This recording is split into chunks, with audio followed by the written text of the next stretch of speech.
Hey guys, welcome back to Boring History Episodes, where the past doesn't shout through textbooks, it whispers through candlelight.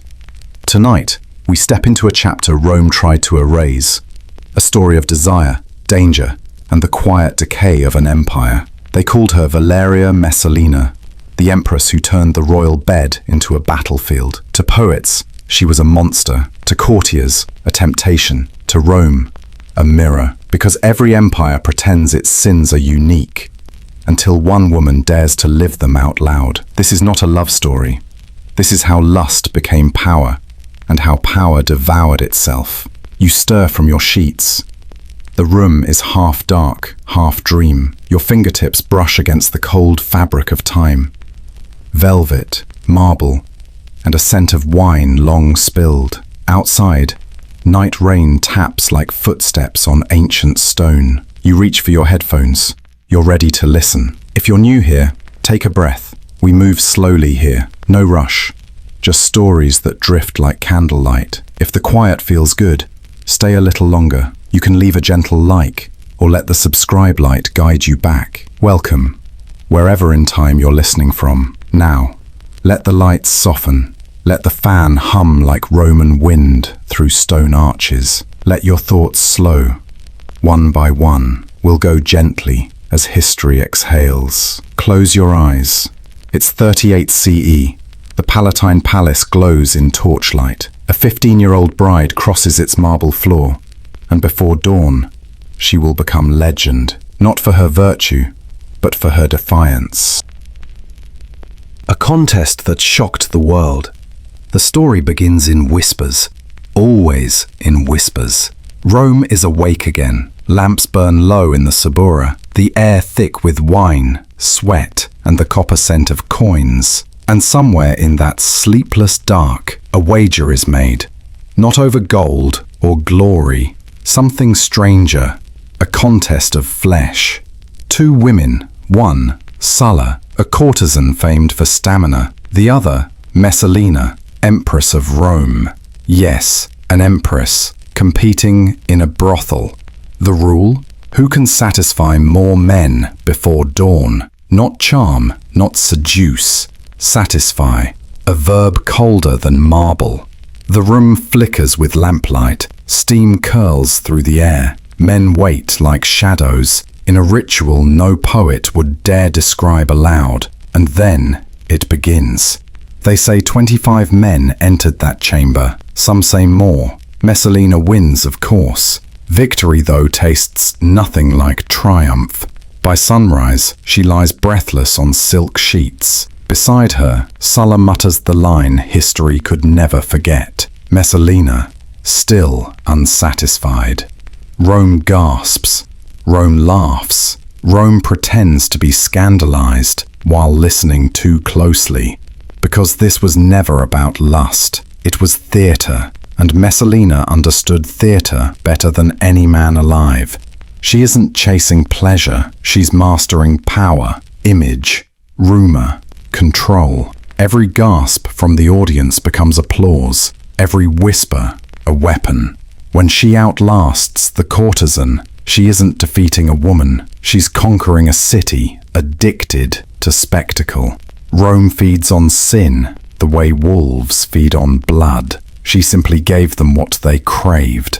From above, the city gleams, domes, smoke, the faint hum of feasts. Beneath that grandeur, corruption festers, like perfume turned sour. By morning, the story spreads faster than fire. A senator's wife clutches her pearls. A poet drafts an ode, pretending disgust. A servant whispers, "Did she really?" And history, impatient as always, begins to harden, cooling wax, shaped by male hands. When men can't explain a woman's hunger, they call it madness. When they fear her power, they call it sin. When they need to destroy her, they simply write.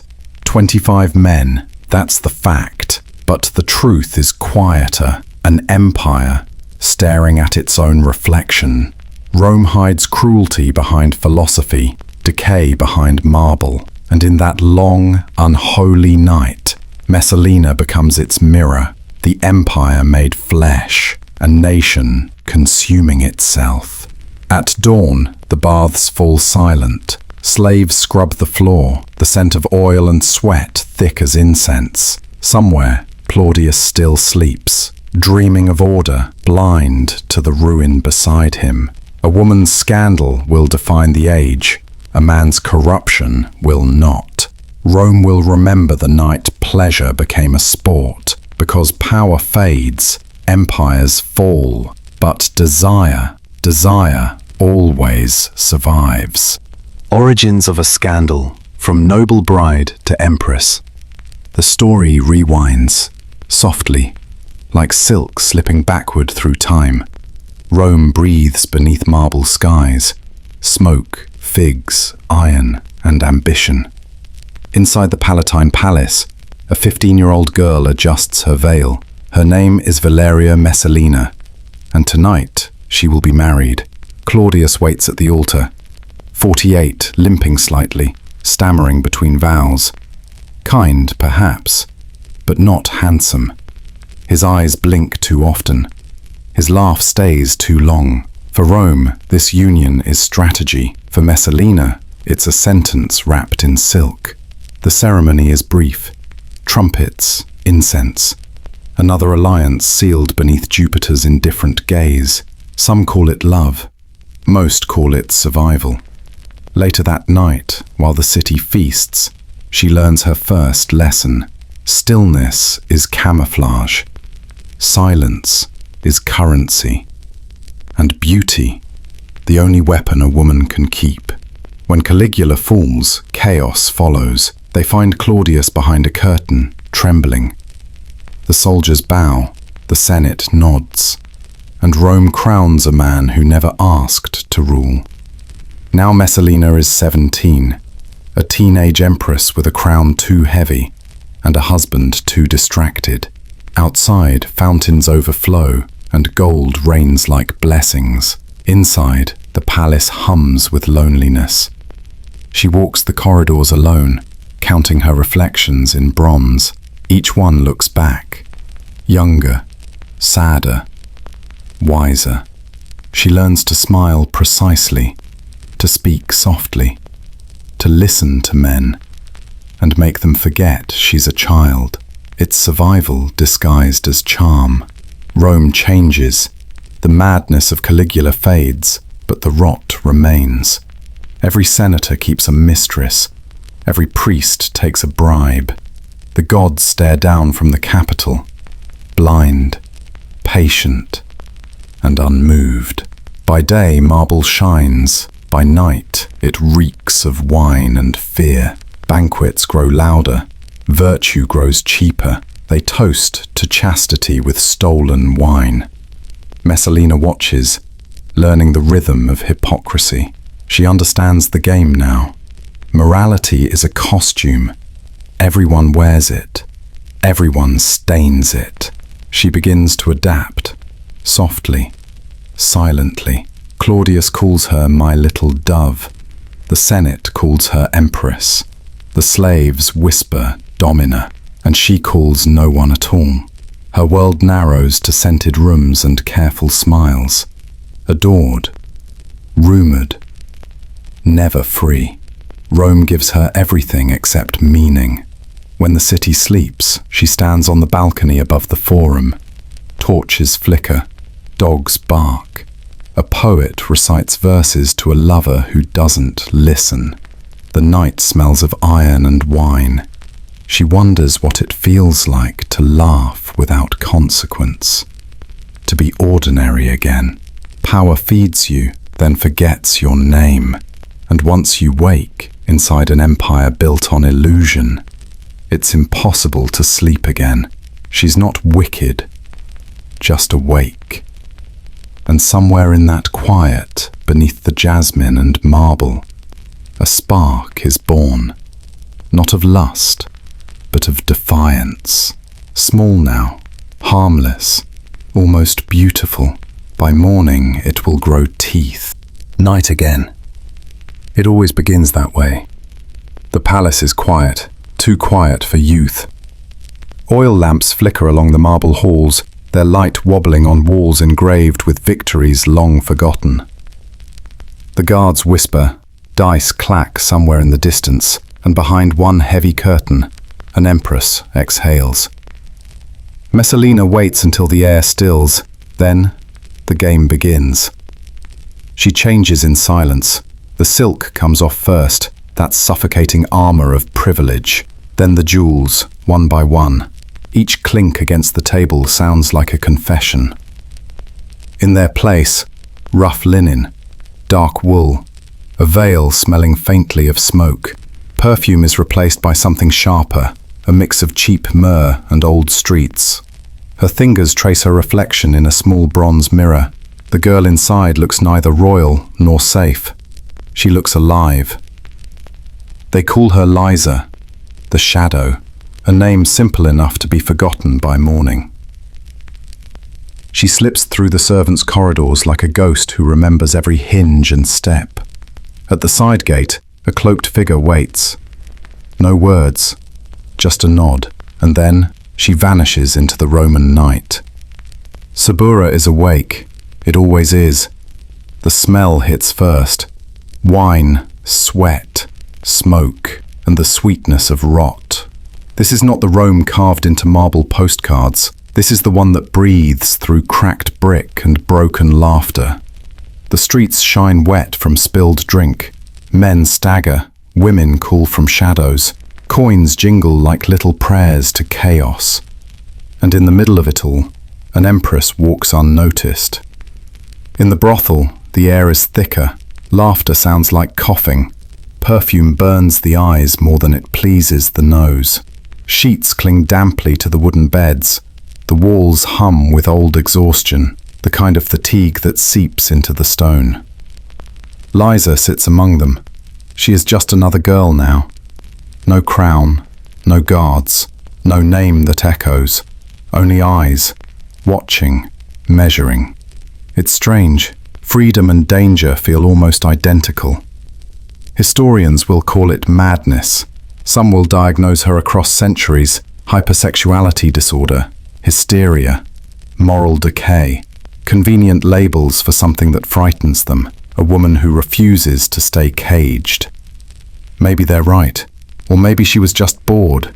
Boredom, after all, has started more revolutions than lust ever did. She sits in that smoky room, surrounded by laughter that isn't real. A man touches her shoulder. She smiles because it's easier than thinking. She moves through the night like someone testing gravity, seeing if she still feels it. Power dulls the senses, and she's been numbed too long. In the brothel, everything is simple. Money, breath, pleasure, survival, all honest currencies. No politics, no ceremony, just the pulse. When dawn nears, she walks home, barefoot. The stones are cold, the sky the color of watered wine. Rome stretches before her, massive and indifferent, a city pretending to be eternal while already decaying at the edges. She returns to the palace through the same narrow door. The guards don't see her, or maybe they pretend not to. She knows how much loyalty silence can buy. Back in her chambers, she washes off the scent of strangers, layer by layer, until the water runs clear again. The mirror greets her with another face, serene, composed, imperial. Lisa is gone. Only Messalina remains. There's a rhythm to it now. Every night, she disappears. Every morning, she returns. No one asks where she goes. Claudius buries himself in scrolls and statecraft, too cautious to question what he cannot control. And perhaps that's why she does it. Not for lust, not even for rebellion, but for the quiet satisfaction of knowing she can. Desire, for her, is no longer about pleasure. It's an instrument, a test of autonomy inside a world that cages women with velvet ropes. Each encounter a small defiance, each secret a breath of oxygen in a suffocating court. The irony, of course, is that the historians who will later damn her were likely her customers' grandsons. But hypocrisy ages well in Rome. Sometimes, as she lies in her imperial bed, she laughs, softly. The same men who worship the goddess of chastity by day crawl through the Subura at night. They speak of purity, with mouths still tasting of sin. And she knows their secrets, because she sells them the illusion of power they think they hold. For an hour, a senator feels like a god. For a lifetime, she owns his silence. That's not lust. That's empire management. The stories about her grow in the marketplace, a ghostly woman who moves through alleys, veiled and silent. Some swear they saw her vanish into the palace gates. Others say she's a myth, a spirit of vengeance, haunting men who mistake dominance for desire. Messalina listens, amused. Rumor is a kind of perfume. Too much of it, and you choke. But just enough, and the world can't stop breathing you in. One night, as she dresses to leave, her maid hesitates. "Why do you go there, my lady?" Messalina smiles, slow and quiet. "For the same reason men go to temples," she says, "to feel something divine." The maid lowers her eyes. That's the end of the conversation. Servants learn early that curiosity is dangerous near power, especially when that power wears perfume. Rome would one day call her depraved, but depravity is simply desire without permission. And in her own way, Messalina is the most obedient rebel Rome ever created, one who followed every rule, except the ones that mattered. By day, an empress. By night, a shadow. And somewhere between those two selves, she finds the only form of peace she will ever know. As the city sleeps, she stands by her window again. The moon hangs low over the forum, pale and watchful. Her pulse slows, her lips curve, not in pleasure, not in guilt, but in certainty. Because tonight, like every night, she has outwitted the gods. And for a woman trapped inside the world's greatest empire, that's the closest thing to freedom. It was not lust, it was control. The corruption of Rome's soul. Morning comes, always does. The city stretches awake, yawning through marble arches, shaking the dust of yesterday's feast. Bread bakes, markets open. Children chase pigeons through the forum. From afar it looks perfect, golden, alive, eternal. But step closer and the cracks whisper. The butchers rinse blood from the stones. A priest blesses a thief. A senator's wife drops a coin in the temple jar, then a note to her lover. Everything runs smoothly, too smoothly. Rome is efficient in its corruption, polished in its decay. The gears of power grind beautifully, feeding quietly on people. In the marketplace, life hums. Olives, dates, perfume. The air smells expensive. A beggar bows too low. A soldier kicks him aside, bored. No one looks twice. Suffering has become background music. The temples gleam like bones at noon. Incense curls thick as fog. Men pray with one hand raised, the other counting coins. Faith is a transaction. You don't need to believe, only to pay. At the Senate, the real theatre plays, every word rehearsed, every vote bought. Claudius signs decrees between yawns. Senators applaud between bribes. Rome still has laws.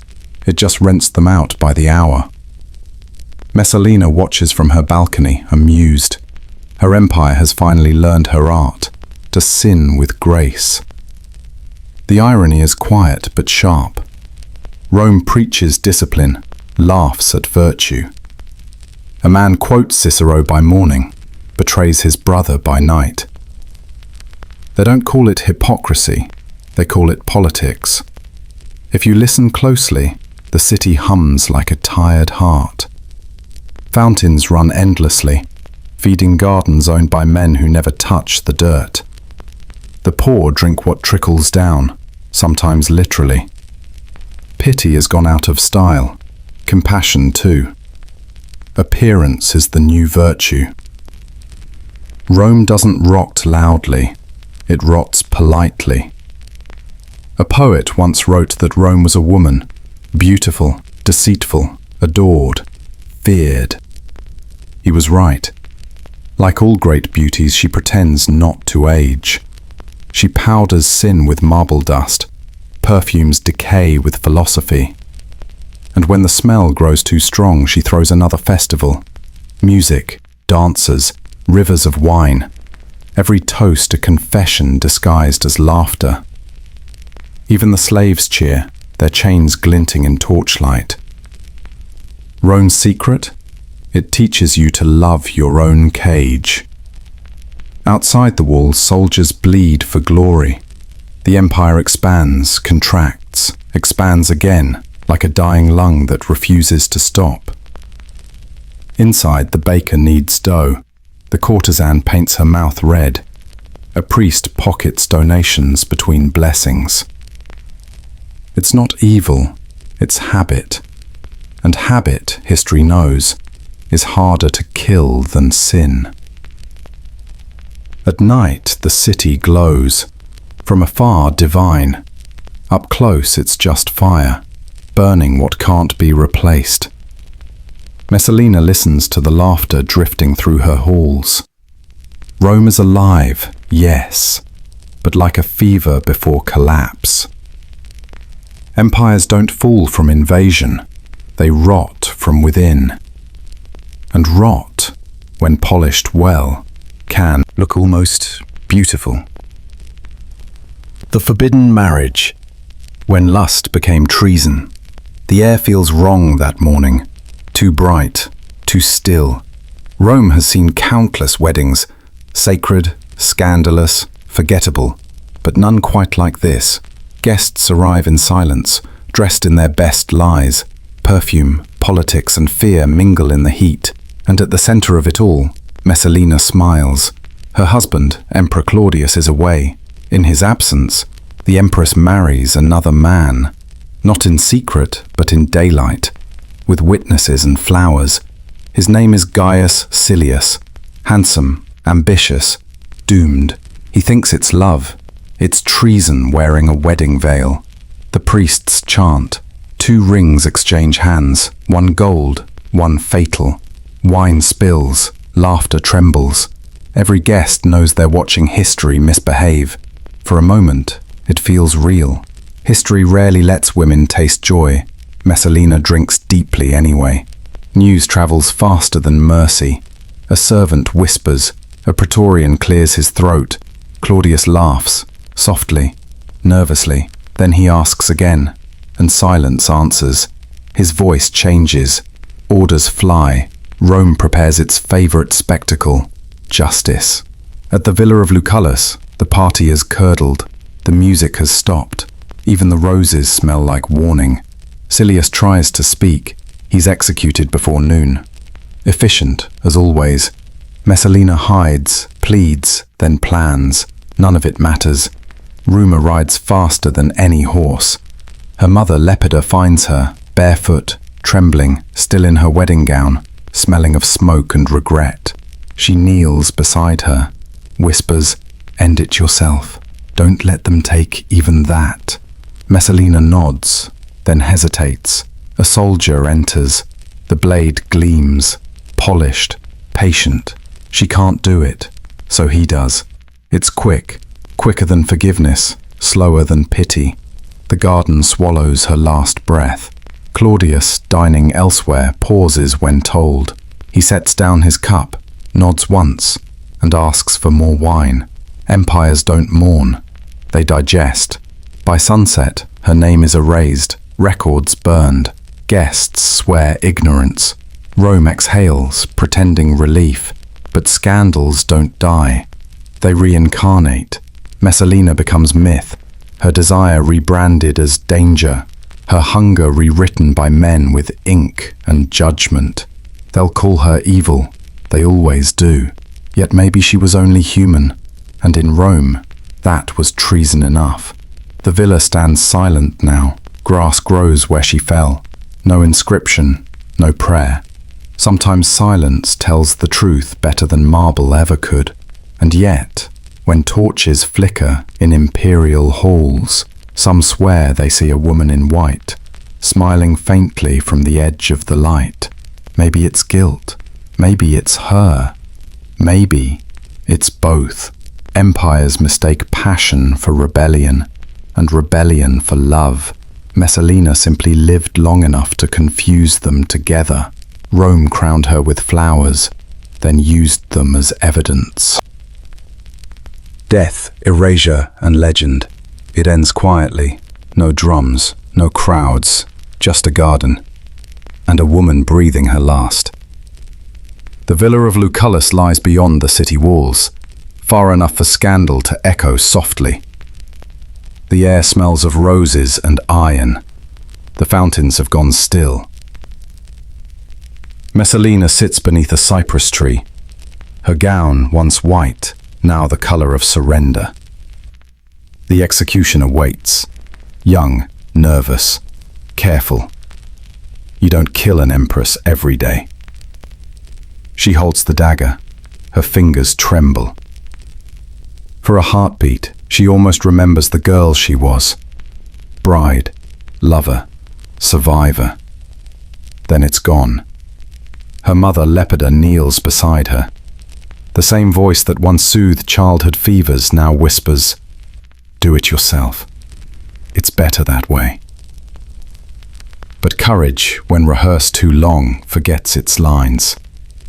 So the soldier takes the blade, and history takes the rest. It's quick, quicker than forgiveness, slower than mercy.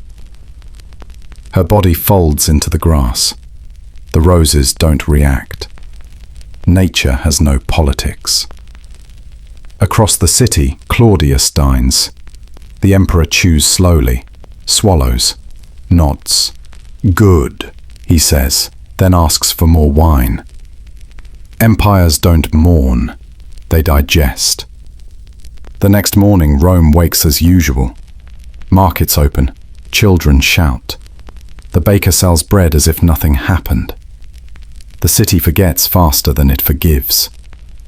And it never forgives women. Her statues are destroyed, her name erased from stone. Her memory officially outlawed. Damnatio memoriae. The Romans, precise even in erasure. But memory is stubborn. It hides in taverns, in gossip, in the pauses between prayers. You can't kill a legend by decree. Old women in the Subura swear her ghost still walks, still laughing, still beautiful. Poets write of her in disgust, too detailed to be honest. The moralists condemn her and make her immortal in the same breath. Scandal has a longer life than virtue. Years pass. Claudius remarries. The Senate sighs in relief. Rome moves on, forward, never upward. Yet in the quiet hours, someone always remembers. A senator's mistress, a slave with good ears. A girl wondering if beauty is a gift or a sentence. They whisper her name, not in love, not in hate, but in curiosity.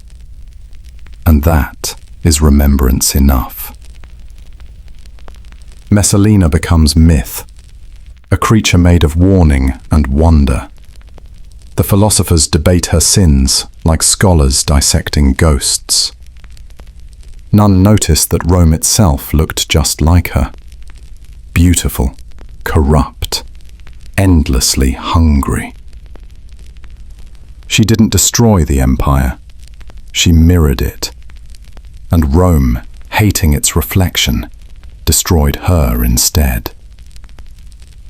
Centuries fade. The empire turns to dust and postcard ruins. But her story survives, retold, repainted, reimagined. Because memory disobeys power.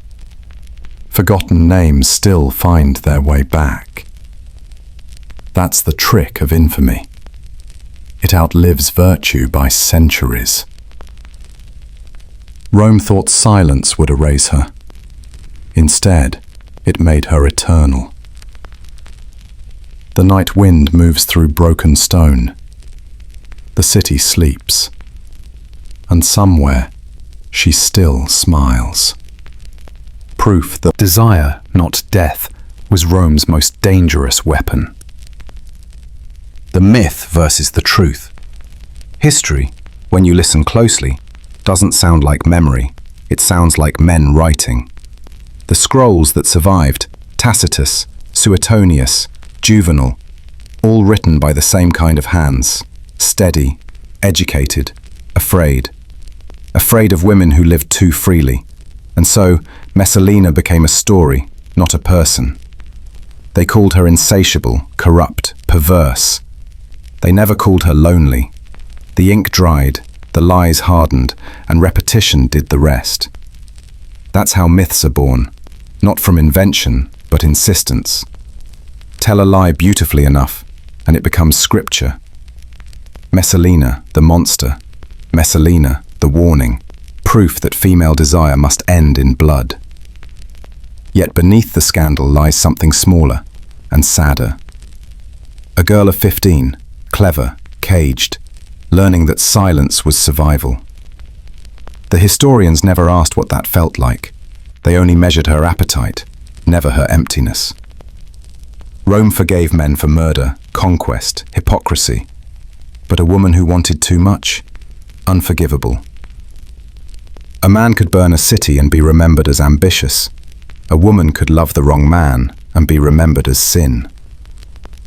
Time has a bias, and it wears a toga. Morality, in Rome, was politics sprayed with perfume. Virtue meant obedience. Chastity meant silence. Every generation needs its Messalina, a woman to blame when the mirror shows too much truth. The irony is rich. Every man who wrote about her did so with disgust that smells like desire. Their outrage was almost tender. History condemns what it secretly craves. They accused her of excess, yet worshipped Bacchus. They accused her of corruption, while buying their own verdicts. It's easier to ruin one woman than to admit an empire loved its own decay. Maybe she wasn't villain or victim, just reflection. Rome looked at her and saw itself, hungry, frightened, obsessed with control. Her real crime wasn't lust, it was visibility. A man's pleasure was passion, a woman's was proof. And proof, to power, is always dangerous. Centuries pass. Painters keep her alive. Velvet, pearls, downcast eyes. Each age redresses her, silences her, worships her. Even erased, she performs. Even dead, she obeys. You can erase a woman from the record, but not from imagination.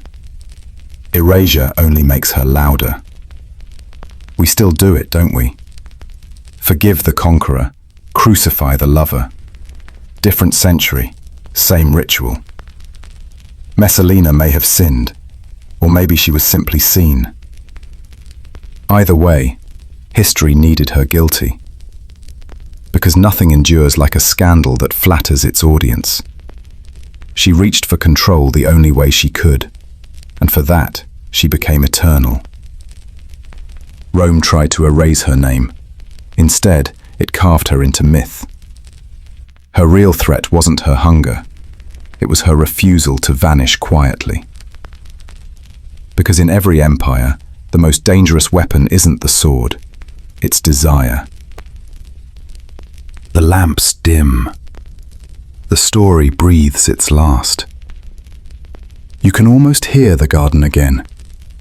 The hush of marble after midnight. The whisper of silk dragged across the floor. The slow sigh of an empire pretending to sleep.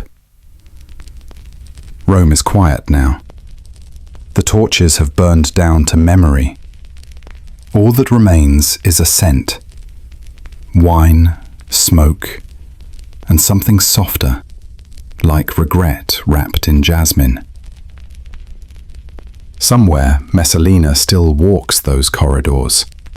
Not as queen, not as sinner, but as a voice caught between rumor and silence. You can almost see her shadow on the wall, fading just before dawn. And here, we close the door again, back to our own time. The marble cools, the noise fades. History exhales, and we return to the quiet. If this journey through the Roman night kept you company, leave a soft trace, a like, a whisper in the comments, or a quiet share with someone who dreams in history too. And if you wish to wander with us again, subscribe. We'll keep the lamp burning. Goodbye. And we will meet again.